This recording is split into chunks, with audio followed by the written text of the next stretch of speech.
तो हमारी भारतीय रेलवे की पंक्चुअलिटी और सेफ्टी को ध्यान में रखते हुए भारतीय रेलवे ने भी जो अडॉप्ट किया सिस्टम को वो है डाटा लॉगर्स। डाटा लॉगर के बारे में आज हम जानेंगे और आप देख रहे हैं YouTube channel baby class by CM Jha sir. और दोस्त, मैं हूँ आपका दोस्त इंजीनियर CM झा और आज आपको बताने जा रहा हूँ सब कुछ एप्ट्रॉनिक्स डाटा लॉगर के बारे में। एप्ट्रॉनिक्स डाटा लॉगर, एप्ट्रॉनिक्स डाटा लॉगर की ये पूरी हाउसिंग रैक है। हाउसिंग रैक में ये जो आप देख पा रहे हैं, ये जो डिस्प्ले वाली पोर्शन है, इसे हम लोग डाटा लॉगर का CPU बोलते हैं, सेंट्रल प्रोसेसिंग यूनिट। सारे सिस्टम इसी के अंदर है। डाटा लॉगर क्या है? एक micro processor based electronic system है used to log the change in the status of relay, contacts and analog channels pertaining to a signaling installation like PI, EI, RRI, IBS etc with a date and time tag।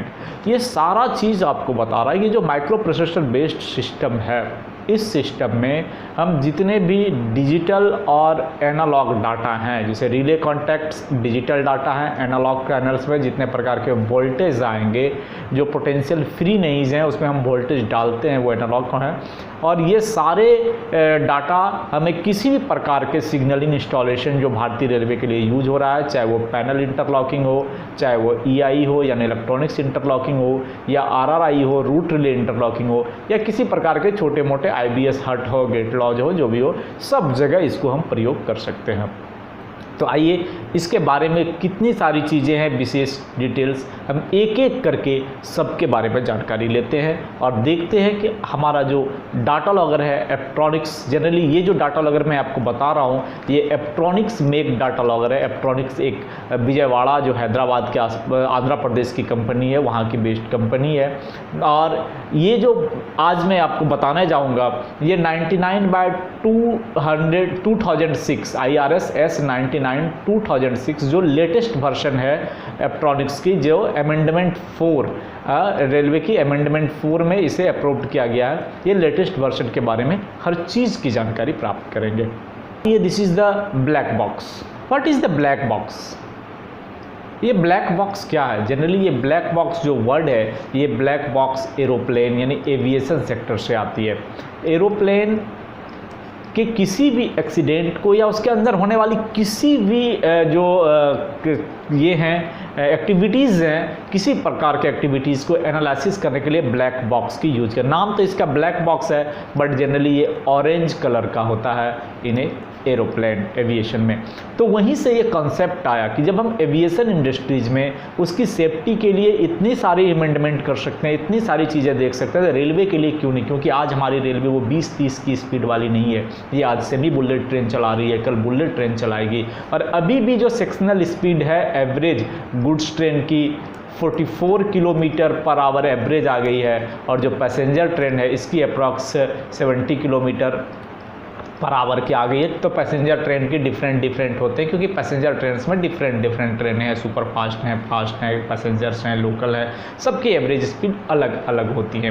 तो जब इतनी speed में हमारी गाड़ी चल रही है section में, तो उस सिचुएशन में हमें accident free, zero accident free बनाना है। हमारा रेलवे सिस्टम एक्सीडेंट फ्री होना चाहिए, जान माल की हानि नहीं होनी चाहिए। तो हर एक दुर्घटना से हमें सबक लेना पड़ेगा, उसमें अमूलचूल परिवर्तन करना पड़ेगा। तो उसके लिए हमें डाटा चाहिए। देन उन सारे जो डाटा को लेने का, डाटा का रिकॉर्ड करने का, डाटा किस कारण से हमारे साइट पे कुछ हुआ, वो सारी डाटा इस एप्ट्रॉनिक्स डाटा लॉगर के अंदर में इस ब्लैक बॉक्स की भांति स्टोर्ड हो जाती है। तो उसके बारे में हम लोग जानते हैं, पूरी की पूरी बात है। तो data logger acts like a black box. It records and store all the information regarding the change that take place in the status of relay AC/DC voltage with date and time। सबसे बड़ी बात क्या है कि जिस time में, जिस दिन ये दुर्घटनाएं हुई या कुछ होने के चांसेस हुए या कुछ इरेगुलरिटीज़, एबनॉर्मलिटीज़ हमें मिली, उसका डेट टाइम अगर हमें नहीं मिलेगा तो क्या होगा कि हम पता ही नहीं कर पाएंगे कि ये किस टाइम की सिचुएशन है। तो हमारे जो डाटा लॉगर्स हैं उसकी टाइमिंग और जो रेलवे की GPS क्लॉक की टाइमिंग है, दोनों को हम मैच करा के रखते हैं जनरली, कि विद इन सेकेंड का भी वेरिएशन नहीं होना चाहिए, कि जिस समय जो इंसिडेंट हुई वो मुझे पूरे पते हो जाना चाहिए। और उसमें जो हमारे रिलेज यानी कि डिजिटल डाटा हैं, AC/DC जितने voltage related, power related data, analog data हैं, ये सारे रिकॉर्ड्स जो भी चेंज होते हैं जीरो को, वो मैं बताऊंगा कि कितने टाइम इंटरवल पे हमें ये डाटा मिल जाते हैं। आगे मैं आपको पूरी बातें बताऊंगा। अभी अगर थोड़ी सी बता दूं तो 0.16 सेकेंड के इंटरवल पे हमें डिजिटल डाटा मिल जाते हैं और 1 सेकेंड के इंटरवल पे एनालॉग डाटा में कोई भी चेंजेज हो तो वो रिकॉर्ड हो जाता है। The same data can be transferred to FAS to make further analysis।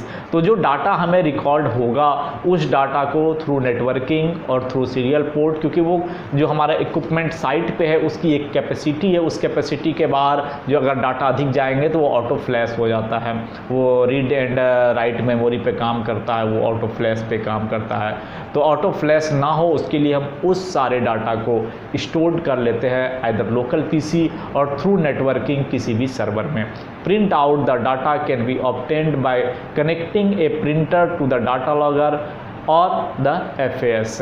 जो हमारा सिस्टम है, या तो आप प्रिंटर डायरेक्ट कनेक्ट करके आप डाटा लॉगर से ले सकते हैं, और वो जब नेटवर्किंग के थ्रू या उसमें जो हमने कंप्यूटर वगैरह लगा के रखा है लोकल नेटवर्किंग में, उसके थ्रू जो सर्वर उसे दिया हुआ है, मेमोरीज दिए हुए हैं, वहाँ पर वो डाटा स्टोर्ड होंगे और हम वहाँ से कलेक्ट कर सकते हैं। तो डाटा लॉगर को यूज करने का एडवांटेज क्या क्या है? सबसे बड़ी बात कि बिना फ़ायदे के तो हम कोई काम करेंगे नहीं, हमको फ़ायदा चाहिए। तो हमारे सिस्टम के लिए, रेलवे के लिए डाटा लॉगर की क्या एडवांटेज है? Data logger helps in monitoring the typical failures such as intermittent and outright failures. तो होता क्या है, कभी कभी ये दो वर्ड बहुत ही महत्वपूर्ण हैं टेक्निकल वालों के लिए, जो रेलवे में टेक्निकल डिपार्टमेंट से है, कि फेल्योर्स दो टाइप के होते हैं। एक तो कोई चीज़ गियर फेल हो गए एंड रिमेन इन फेल, होगा क्या, आप जाएंगे उस फेल्योर को ठीक करेंगे और आपको एक्चुअल रीजन पता चल जाएगा, हाँ इस कारण से फेल था और वो ठीक कर लिया, देन यू आर सेटिस्फाइड कि अब दोबारा नहीं आएंगे या इसके लिए मुझे क्या करना है। बट अगर वो इंटरमिटेंट टाइप के फेल्योर हैं कि अगर अभी हमने एक सिग्नल को लोअर करने की कोशिश कर रहा था, अभी हो गया बट 2 4 5 बार डाला नहीं हुआ, किसी पॉइंट को एक पटरी से दूसरे पटरी पे रेल ले जाना है, ऑपरेट करने की कोशिश कर रहे थे, कभी हुआ कभी नहीं हो रहा, एक बार किया तो वो अब पटरी चेंज हो गई, एक बार किया तो पटरी चेंज नहीं हुआ, देन इस टाइप के फेल्योर को हम इंटरमिटेंट फेल्योर की कैटेगरी में रखते हैं। और जो फेल्योर इंटरमिटेंट कैटेगरी में होते हैं उनका ऑटो राइट हो जाता है, यानी कि वो एक बार फेल जो पॉइंट नहीं चल रहा था दूसरी बार में पॉइंट चल गया, तो ऐसे फेल्योर दोबारा आने के चांसेस बढ़ जाते हैं। और एनी कोई ऐसी मिसलीडिंग हो जाती है, क्योंकि आपको तो जानकारी हो नहीं पा रहा है, जब तक आप उसको परफेक्ट चीज़ को पता नहीं किए तो दुर्घटनाएं होने की संभावना बढ़ जाती है। ऐसे केस में ये डाटा लॉगर बहुत काम करता है, क्योंकि उसमें वो डाटा लॉग्ड हो जाते हैं कि जिस समय पॉइंट नहीं चला तो कौन से डाटा ज़रूरी थे जो नहीं मिले। सीक्वेंस मैंने आपको बता चुका है कि मोटर पॉइंट अगर है तो उसकी ऑपरेशन के लिए सीक्वेंस क्या है, अगर नहीं तो आप हमारे वीडियोस देख सकते हैं जाके से प्लेलिस्ट में, सिग्नलिंग वीडियोस में। तो उस ऑपरेशन में अगर कहीं पे कुछ प्रॉब्लम है, वो सीक्वेंस पूरा नहीं हो रहा है, देन डाटा लॉगर से आपको मिल जाएंगे। वो डाटा नहीं मिला, आप वहाँ पे जाके फर्दर एनालिसिस कर सकते हैं। It helps to analyze the cause of accident. किसी भी प्रकार का एक्सीडेंट हो, अगर वो जनरली एक्सीडेंट स्टेशन यार्ड में होते हैं और सारे गियर मैक्सिमम स्टेशन यार्ड में ही होते हैं, तो स्टेशन यार्ड में अगर कुछ एक्सीडेंट होता है तो एक्सीडेंट होने के जो मैक्सिमम काउज हैं वो एनालाइज आप कर सकते हैं इस डाटा लॉगर के माध्यम से कि एक्चुअल उस टाइम में हुआ क्या था, क्या कमियां थी, क्या खामियां थी जो एक्सीडेंट हुआ।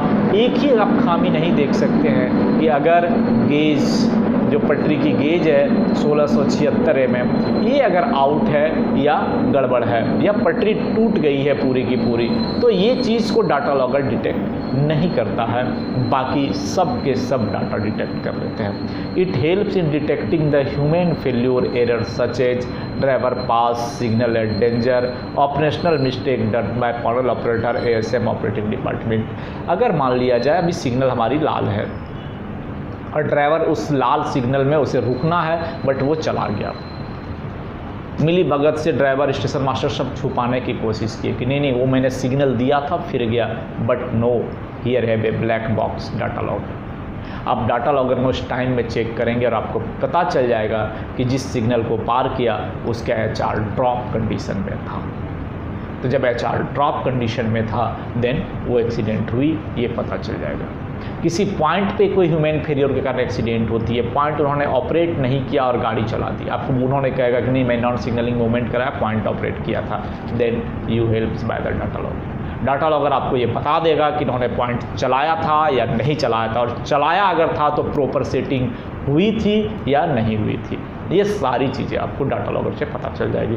देन ये कहा जाता है कि जो ह्यूमन एरर है, actually maximum accident human error के कारण ही होती है, क्योंकि टेक्निकल मशीन कभी एरर नहीं देता है, मशीन फेल्योर हो सकता है, मशीन में एरर नहीं आ सकती है।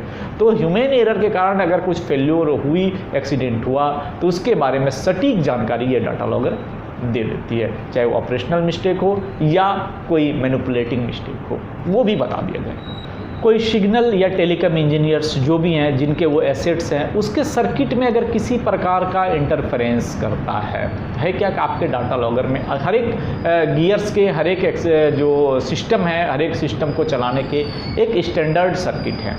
वो स्टैंडर्ड सर्किट के बारे में सबको पता है, पढ़ाया गया है, बताया गया है। बट अगर आपने उस स्टैंडर्ड सर्किट में कोई छेड़छाड़ किया, क्योंकि स्टैंडर्ड सर्किट बहुत सारे लेवल में चेक होके आते हैं कि वो 100% सेफ हैं या नहीं है, उसमें गड़बड़ी होने की चांसेस नहीं है। तो अप्रूव्ड सर्किट, स्टैंडर्ड सर्किट के अलावे अगर आपने कोई भी सिग्नल या टेलीकॉम इंजीनियर ने जाके उसमें कोई छेड़छाड़ की और उस कारण से एक्सीडेंट हुआ, देन ये भी डाटा लॉगर में पता चल जाएगा। किसी भी प्रकार का इलेक्ट्रिकल डिपार्टमेंट या इंजीनियरिंग डिपार्टमेंट का इंटरफेरेंस से अगर फेलियर हुआ, पॉइंट वगैरह में वो कुछ कर सकता है, तो उससे भी पता चल जाएगा। और तीसरी चीज़ कि किसी भी प्रकार का जो पॉइंट में फेल्योर आने के चांसेस हैं, अगर कुछ इंडिकेशन मिल रहा है, then you done preventive maintenance. आप उस गियर के बारे में जानकारी लेकर प्रिवेंटिव मेंटेनेंस कर सकते हैं कि ये फ्रीक्वेंट प्रॉब्लम आ रही है या वोल्टेज लो हो रहा है या कुछ फ्लक्चुएशन आ रही है, तो हम इसको पहले देख के चेक कर लें। Okay, failure reports, data loggers can be connected in network data logger helps to monitor PI, RI, EI remotely.